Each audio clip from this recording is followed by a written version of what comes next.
동해 한가운데 있는 울릉도와 독도는 한국의 군사적으로 매우 중요한 거점입니다. 두 개의 섬으로 동해를 굳건히 지키면 한반도 동쪽 해안 지역의 방어가 가능하죠. 그래서 일부의 사람들은 울릉도와 독도에 많은 수비 병력과 군사 기지를 만들자는 주장을 해왔습니다. 하지만 만약 독도에 병력을 배치하게 되면 일본과의 영토 분쟁 지역을 인정하는 행위라 해당 주장은 쉽진 않은데요. 그렇다면 울릉도는 어떨까요? 현재 울릉도의 방위는 해군이 담당하고 있습니다. 울릉도 사동항에 해군 기지가 있어 전쟁이 발발하거나 도발 등의 유사시 방어 작전을 펼칠 수가 있죠. 그리고 이 작전 범위는 독도까지 포함되어 있어 사실상 울릉도와 독도를 지키는 역할을 하고 있다고 볼 수 있습니다. 내륙이 아닌 섬이니까 해군의 중요성은 불 보듯 뻔했죠. 하지만 현대 해상 전투에서 가장 큰 비중을 차지하는 건 바로 제공권, 공군의 존재입니다. 즉 엄폐할 수 없는 공간인 바다에서 제공권을 차지하게 되면 효과적으로 방어할 수 있고 공격할 수도 있는데요. 안타깝게도 현재 울릉도에서는 레이더 기지에 주둔한 일부 공군만 존재한다고 합니다. 레이더로 감지 후 본토에서 비행기가 날아와 방어를 한다는 개념이죠. 그리고 이러한 방어 개념은 많은 이들에게 의문을 표하게 만듭니다. 일본이 해초가 급한 상황에서 한반도에서 날아와 방어나 공격 작전을 수행하기에는 한계가 있다는 것이죠. 또한 한반도와 울릉도 그리고 독도까지 거리가 짧은 편이 아니기 때문에 비행기 한속 거리도 문제가 생길 수가 있습니다. 쉽게 설명하면 독도와 울릉도의 적군이 침공했을 경우 한반도에서 공군이 지원이 오는데 거리가 멀어서 왔다 갔다 하는데 연료를 다 써버린다는 소리죠. 그렇다면 공항을 만들면 되지 않겠냐 하시는 분도 있는데 사실 공군 기지만을 만들고자 하면 울릉도의 부지가 크지 않기 때문에 불가능하다고 합니다. 하지만 민간 공항을 같이 사용하면 어떨까요?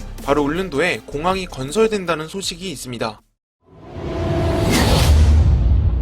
2015년 국토부에서 울릉공항에 대한 사업 계획을 고시했는데요. 활주로 길이는 1200m로 대형이 아닌 소형 여객기가 착륙할 수 있는 규모이며 여객기 5대에 헬기가 계류할 수 있는 공간이 있다고 하는데요. 일각에서는 이런 점을 보아 평시에는 민간 공항으로 사용되고 전시에는 군용으로 사용될 것이라고 하는 예측이 있습니다. 사실 울릉도에서 공항 건설을 시도한 적이 한두 번이 아닌데 갑자기 예타를 통과한 것이죠. 그리고 활주로 길이도 대형 여객기가 착륙할 수 없는 조건인데요. 즉 군용만을 염두에 둔 것이 짧게 조성을 했다는 겁니다. 물론 울릉도만을 위한 공항이니까 수요를 생각해서 소형 여객기만으로 충분하다고 판단할 수도 있죠.